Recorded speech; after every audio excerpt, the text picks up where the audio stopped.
வரலாறு என்பது கடந்து போன பாதை மட்டுமல்ல, அது எதிர்காலத்திற்கான வழிகாட்டி. அறிவியல் என்பது வெறும் சோதனை குழாய்களுள் அடங்கியது மட்டுமல்ல, அது இயற்கையோடும் நம் வேர்களோடும் பிணைக்கப்பட்டது. குமரி அறிவியல் பேரவையின் இளம் விஞ்ஞானிகளில் இன்று ஒரு வரலாற்று பயணத்தை தொடங்கியுள்ளனர். கன்னியாகுமரி மாவட்டத்தின் தொன்மையான திருநந்திக்கரையில் தமிழர்களின் 2000 ஆண்டு கால வரலாற்றையும் இயற்கையின் ரகசியத்தையும் மீண்டெடுக்க போகிறோம்.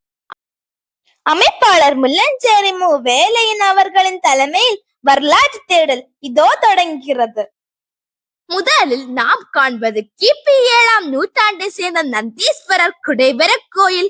பிரம்மாண்டமான பாறையை செதுக்கி உருவாக்கப்பட்ட இந்த தலம் ஒரு காலத்தில் வீரநந்தி என்ற சமண முனிவர் தங்கியிருந்த சமண பள்ளி. பிற்காலத்தில் இது சிவபெருமானுக்குரிய குடைவராக மாறியது. இங்கிருக்கும் சுவர் ஓவியங்களையும் இன்றைய கேரளா பணி ஓவியங்களுக்கு முன்னோடியாக கருதப்படுகின்றன. மங்கிருந்தாலும் அந்த ஓவியங்களுள் ராமாயணம் மற்றும் மகாபாரத காட்சிகள் இன்றும் உயிர்ப்போடு உள்ளன. கல்வெட்டுகள் பேசும் கதைகள் ஏராளம்.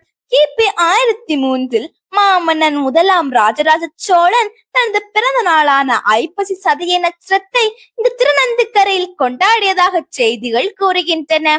இளம் விஞ்ஞானிகள் இன்று வட்டெழுத்துக்களை நேரடியாக வாசித்து பழகினர். அதுக்கப்புறம் இங்க நா தெரியுது, லா தெரியுது, இல்ல தெரியுது, லீ இதெல்லாம் இருக்கு.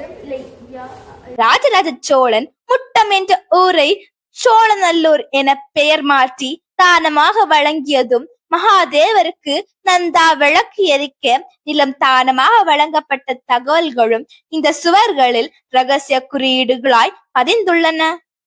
வரலாற்றிலிருந்து இப்போது அறிவியலை நோக்கி நந்தியாற்றங்கரையில் 12 ஏக்கர் பரப்பளவில் அமைந்துள்ள குளிப்பள்ளம் தாவரியல் பூங்கா ஓர் அறிவியல் அதிசயம். இளம் விஞ்ஞானி ஹர்ஷா மற்றும் குழுவினர் இங்கு 500க்கும் மேற்பட்ட தாவரங்களை ஆய்வு செய்தனர்.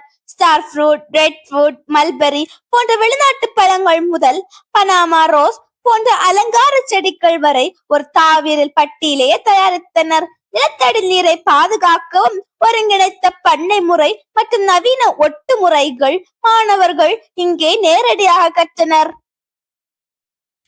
அறிவியல் என்பது எதிர்காலத்தை நோக்கியது மட்டுமல்ல, கடந்த காலத்தின் அறிவை மீண்டெடுப்பதும் தான். குமரி அறிவியல் பேரவை ஒருங்கிணைத்த இந்த பயணம் வெறும் சுற்றுலா அல்ல, இது ஒரு வாழ்வியல் பாடம். தமது அடையாளத்தை தேடும் பயணம். இயற்கையை போற்றி வரலாற்றை பாதுகாக்கும் உறுதிமொழியோடு இளம் விஞ்ஞானிகள் தங்கள் தேடலை தொடர்கிறார்கள். நன்றி குமரி அறிவியல் பேரவை.